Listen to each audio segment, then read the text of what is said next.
श्री कृष्ण का द्वारका आगमन। ओम नमो भगवते वासुदेवाय। भीष्म पितामह के स्वर्गारोहण के बाद हस्तिनापुर में धीरे धीरे शांति लौटने लगी थी।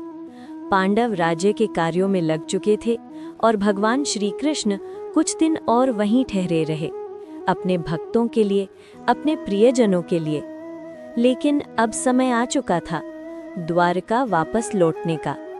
कृष्ण जब प्रस्थान के लिए तैयार हुए तो हस्तिनापुर के लोगों के मन में एक अनोखी उदासी फैल गई।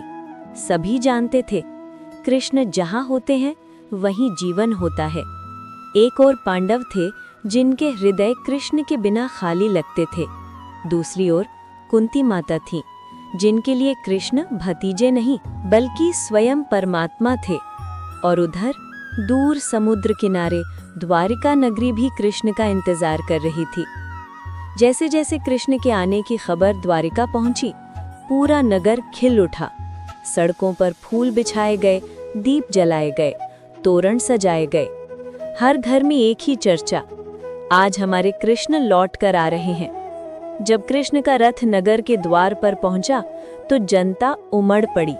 नारियां छतों पर खड़ी होकर फूलों की वर्षा करने लगी। पहले भगवान हस्तिनापुर में आंसुओं का सागर छोड़ आए थे और अब द्वारिका में वे खुशियों की बाढ़ ले आए थे।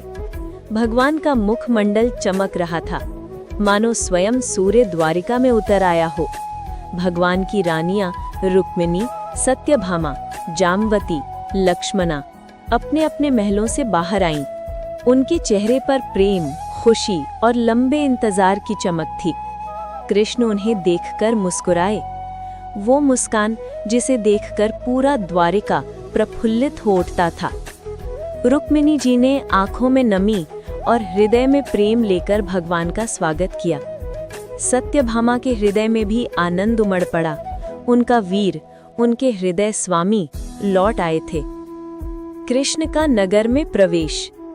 भगवान जब द्वारिका में प्रवेश करते हैं तो शंख बजते हैं, नगाड़े गूंजते हैं और हवा में दिव्य सुगंध फैल जाती है।